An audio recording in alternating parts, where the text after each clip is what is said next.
ఒక్కసారి కొమ్మూరి గోల్డ్ కి కాల్ చేయండి. తాకట్లో ఉన్న మీ బంగారాన్ని విడిపించి మార్కెట్ ప్రైస్ కి వాళ్ళు కొనుక్కుని మిగతా డబ్బులు మీకు ఇచ్చేస్తారు. నమస్తే గురుగారు. నమస్తే అమ్మా. గురుగారు, ఈ ఉగాది నుండి కర్కాటక రాశి వారికి ఏ విధమైన ఫలాలు ఉండబోతుంది? కర్కాటక రాశి వారికి అయితే కనుక ఇంచుమించుగా 60% మంచి ఫలితాలు ఉంటాయి. ఒక 40% మాత్రం మానసిక చింత అనేది ఉంటుంది. సో ఈ లాభం పెరిగిన చోట మరింత లాభం పెరగడానికి, మానసిక చింత అనేది ఏదైతే చెప్తున్నామో దాన్ని తగ్గించుకోవడానికి వీళ్ళకి పగడం పెట్టుకున్నట్టయితే కనుక ఈ సంవత్సరం మంచి మరింత పెరగటం అనేది ఉంటుంది.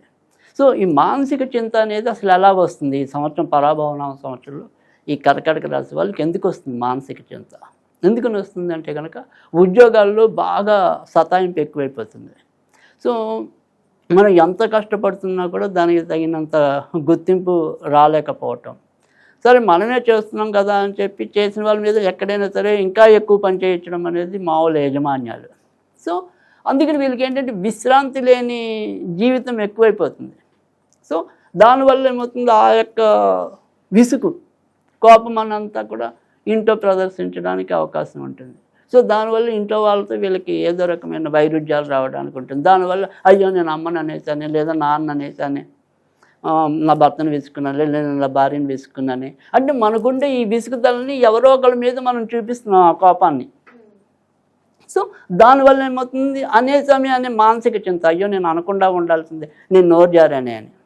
సో ఆ రకమైన మానసిక చింత అనేది పెరగటం అనేది ఒకటి. తర్వాత ఉద్యోగాలు సరే ఇక్కడ మనకి బాగా బాధ హరాస్మెంట్ ఏదో పెరిగింది అనుకున్నాం కదా, అలాగని మళ్ళీ మరొక జాబ్ రావాలి అనుకుంటే అది అంత తొందరగా మెటీరియలైజ్ కాలేకపోవటం, అంటే అంత తొందరగా అది రాలేకపోవటం.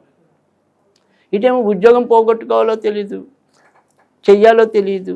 ఆ రకంగా మానసిక చింత అనేది పెరగటం అనేది ఉంటుంది. సో అదొకటి. తర్వాత రెండోది వచ్చేప్పటికి ఏంటంటే ఆర్థికంగా కూడా ఎంత వస్తున్నా కూడా మళ్ళీ ఏమైపోతుంది అనే పరిస్థితి ఉంటుంది. అయితే ఈ సంవత్సరం వీళ్ళకుండే మంచిలో ఏంటంటే ఏదైనా సరే స్థిరాస్తులు అభివృద్ధి చేసుకోవడానికి, అంటే కొత్తవి ఏదైనా సరే ఇల్లులు కానీ భూములు కానీ అలా కొనాలి అనుకుంటే కనుక సాధ్యం అవుతుంది. లేదు ఎప్పటి నుంచో ఉన్నది ఏదైనా సరే మనం దాన్ని నిర్మాణానికి తీసుకెళ్దాం, మన దగ్గర ఒక స్థలం ఉంది, దానికి సంబంధించినంతవరకు ఏదైనా సరే ఈ ఏడాది ఇల్లు మొదలెడదామా అనుకుంటే అలాంటి పనులు అవుతాయి. సో ముఖ్యంగా ఏప్రిల్ నుంచి జూన్ మధ్య ఏదైనా సరే శుభకార్యాల్లో పాల్గొనటం, తర్వాత ఇంట్లో కూడా శుభకార్యాలకి సంబంధించిన ప్రస్తావనలు రావటం, తర్వాత కొత్త వస్తువులు కొనుగోలు చేయటం, ఇలాంటివన్నీ కూడా జరగడానికి ఏప్రిల్ నుంచి జూన్ మధ్య ఎక్కువగా కనపడటం అనేది జరుగుతుంది.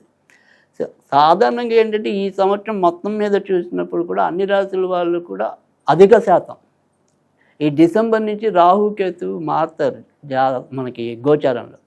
అక్కడి నుంచే మరింత వ్యతిరేక ఫలితాలు, బాగున్న వాళ్ళకి బాగా మంచి ఫలితాలు సాధారణంగా డిసెంబర్ నుంచే ఉంటాయి.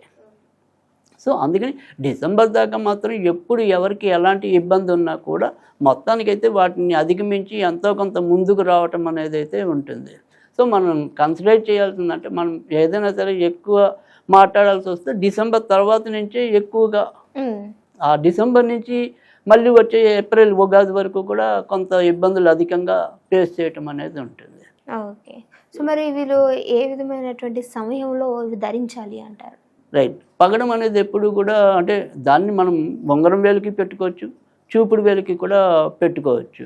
అలాగే దీన్ని వెండిలో అయినా పెట్టుకోవచ్చు, బంగారంలో అయినా కూడా పెట్టుకోవచ్చు. అయితే దీన్ని మనం ఎప్పుడైనా సరే అంటే ప్రతి ఒక్కరికి మనం చెప్తూనే ఉన్నాం, కేవలం వేల రూపంలోనే కాదు లాకెట్ రూపంలో కూడా పెట్టుకోవచ్చు. అయితే దీన్ని మొదట మాత్రం మనం సుబ్రహ్మణ్య స్వామికి పూజ చేసి పెట్టుకోవాలి. అప్పుడు మరింత కాస్మెటిక్ ఎనర్జీ పెరగటం అనేది ఉంటుంది. అలాగే మంగళవారం నాడు పెట్టుకోవాలి దీన్ని, ఉదయం 6 to 7 లోపు. ఆ రకంగా తీసుకుంటే మంచి ఫలితాలు ఉంటాయి. ఓకే గురుగారు, మంచి ఆస్ట్రాలజీ విషయాలు చెప్పారు.